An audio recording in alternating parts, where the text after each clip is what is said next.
Good morning, everyone. I hope you are all safe for today. I will discuss two lessons for this day. It is about the types of speech context and types of speech type. This is under the chapter 2 of our subject, and it is about the strategies in various speech situations. Okay, now I will present it to you, and also this is the 50th of our lesson. This lesson is the last lesson for first quarter before your midterm examination. Okay, I will present to you the two learning objectives. First one is identify the various types of speech context, and the second is exhibit appropriate verbal and nonverbal behavior in a given speech context. And also, I will add to these objectives that you can practice intrapersonal and interpersonal communication in this topic.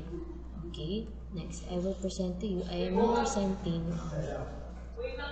activity. Yan. Sounds like po ang laro natin. Sounds like, and the word is intrapersonal. O, person yung pinakita ko. Personal. So, interpersonal. Okay, next tayo. Yan. So, ang sagot ay interpersonal. Enter, you can interpersonal. Okay, next. Okay, someone is speaking in front of many people. It's about public communication. Okay, and last one is yan. What is this all about? Mass. So the answer is mass communication. The picture or the answers that I presented to you are the four types of speech context: the intrapersonal, interpersonal, public communication, and mass communication. And now, what is context? During our first week of discussion, I already discussed the what is context under the lesson of elements of communication. And also in this part of our discussion, context is included. What is context? Context refers to the situation or environment involved in a communication.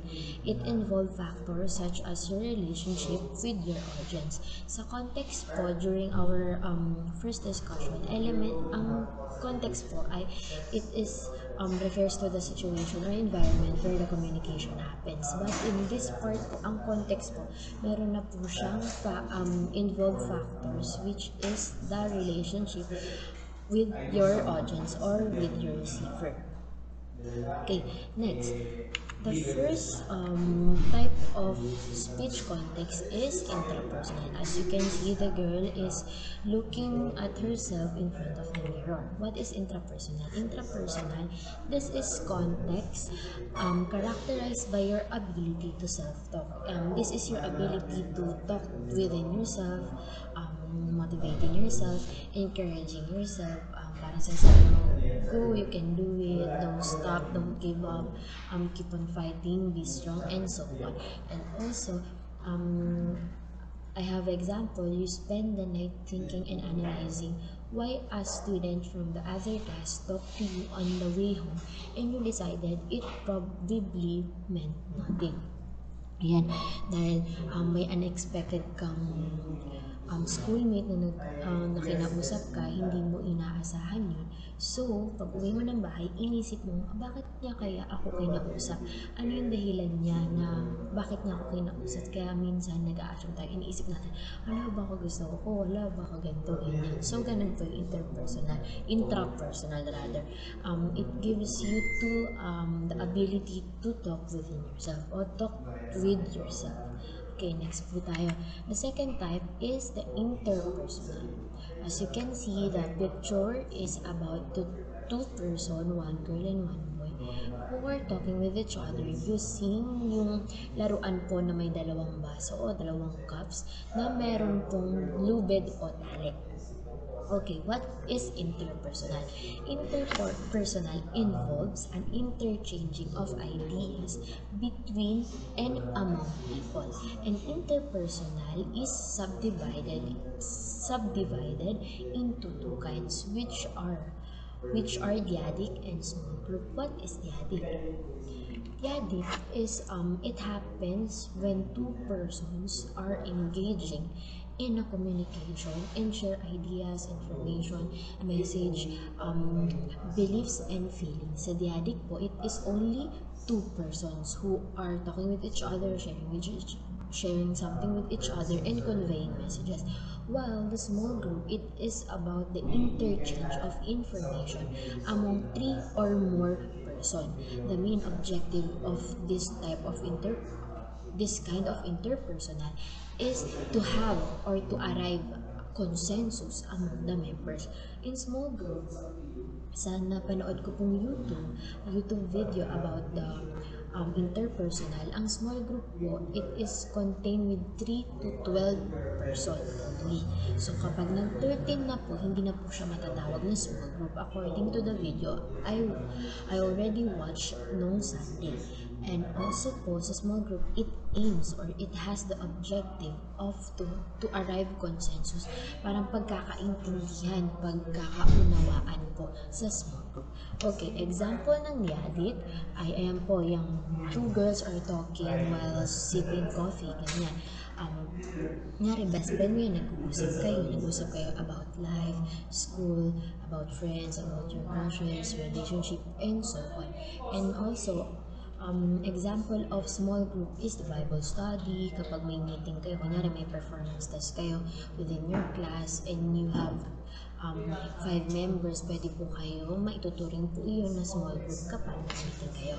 And the third type of speech contact is public communication. As you can see the picture, there is a woman who is speaking in front of many people.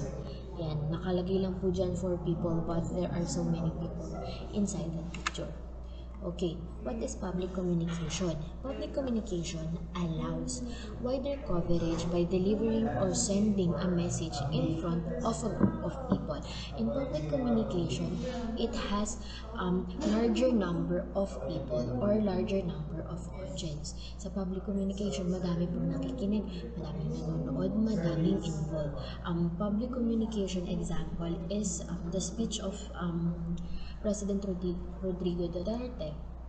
Also, the example of this is the valedictorian speech, yung speech ng valedictorian nyo. And yung mga ginagawa po ng mga politician na naghihikayat na para botohin sila. Okay, next po, last one is the mass communication. As you can see, in the center of the picture is a man wearing headset, and the circles around him are inside of that is cell phone, microphone, megaphone, newspaper, letter, camera, and so on. Okay, what is mass communication? Mass communication is the context, refers to communication which takes place through television, radio, newspaper, magazine, and other types of media. Mass communication, the communication where it delivers from or using television. Yung mga napapanood po natin sa TV Patrol, 24 Oras, ayun po, mass communication po. It is an example of mass communication. Yung mga napapakinggan natin sa radio, MOR, DZBB, DCRH, and so on. Example po yun ng mass communication. Okay, mag-recap po muna tayo again. We have 4 types of speech context. The intrapersonal, interpersonal, and interpersonal is subdivided into 2 kinds, the dyadic and the small group. The third one is the public communication, and last one is mass communication. And now, let's move on to the next part of our lesson, the types of speech style.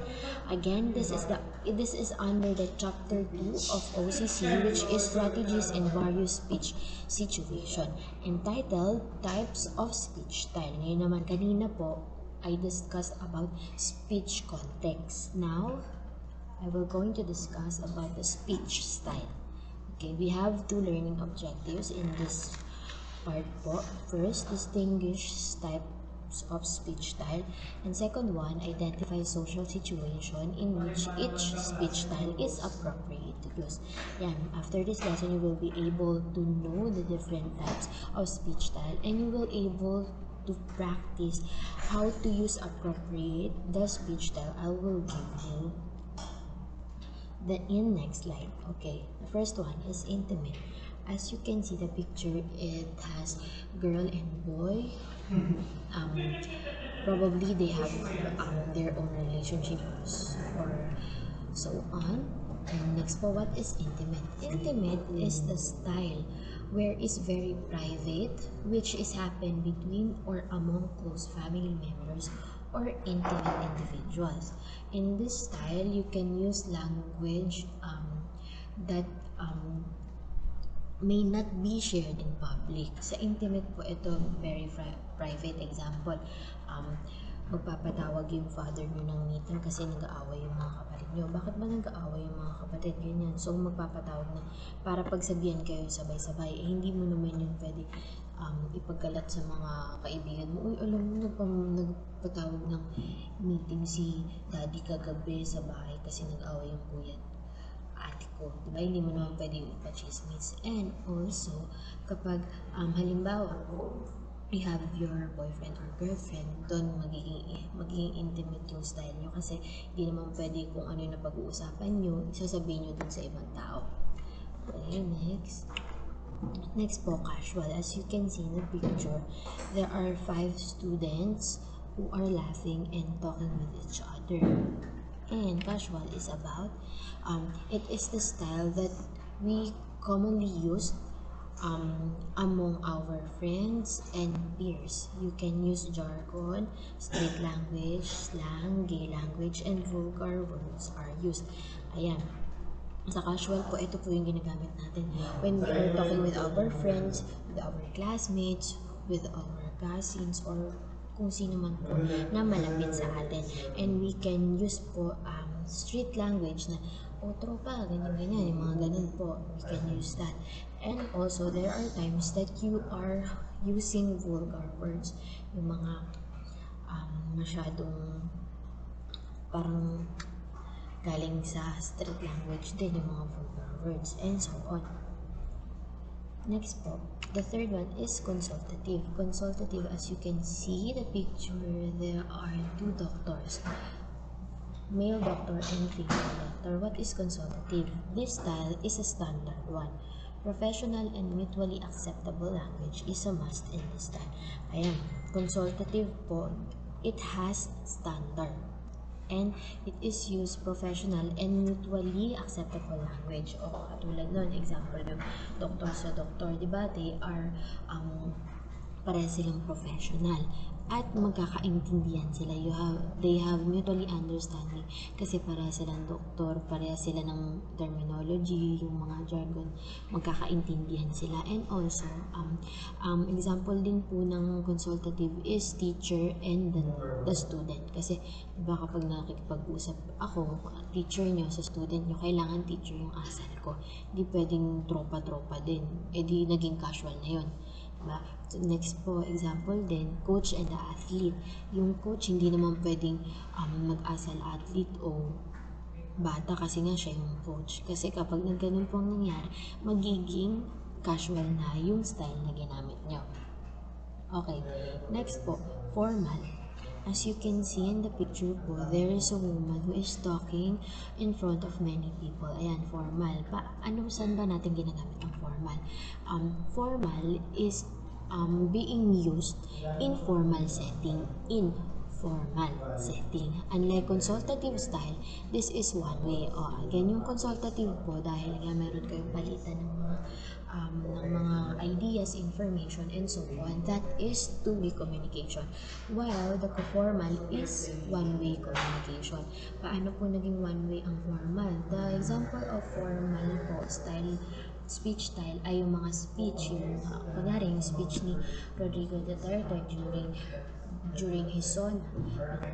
Next din po yung valedictorian speech. Next din yung kapag yung principal nagde-deliver ng speech kapag first day of class. So, ano pa ba? Example din po nito ay kapag yung mga politician, di ba, election period na, kapag nag-gather sila ng mga tao para pakinggan sila about their platform, about their plans kapag sila yung nanalo. Formal po yun kasi one way lang po. Sila lang po yung nagbibigay sa atin ng information. Okay. And last one po is frozen. As you can see, the example of frozen is flag ceremony. Okay, frozen. It is the style which is frozen in time and remains unchanged. Ibig sabihin po, hindi mababago as in frozen. It mostly happens in ceremonies. What are the examples of frozen? Unang-una po dyan, yung flag ceremony, oath-taking. Bakit oath-taking? Siyempre, pag nanunumpa ka, kunyari sa Boy Scout and Girl Scout, kapag nanunumpa, hindi naman pwedeng sabihin, hindi mo naman pwedeng i-revise o i-interrupt sila na sa oath-taking, oy, mali yung ginagawa mo, oy, ganito yan. Example din po niyan sa mga wedding vows.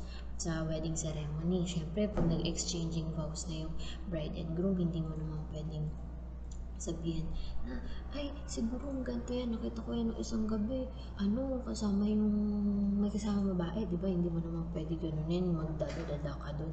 Hindi mo naman pwedeng gawin yun. Kasi nga, that ceremonies are example of frozen speech style. Okay, I will do recap po. We have 5 speech style, which are intimate, casual, consultative, formal, and frozen. Okay? And that is the end of our discussion for this week. I hope you understand our lesson and I hope you learned something about today. Okay? Have a nice day, everyone, and God bless. Thank you. Bye. Yun na po.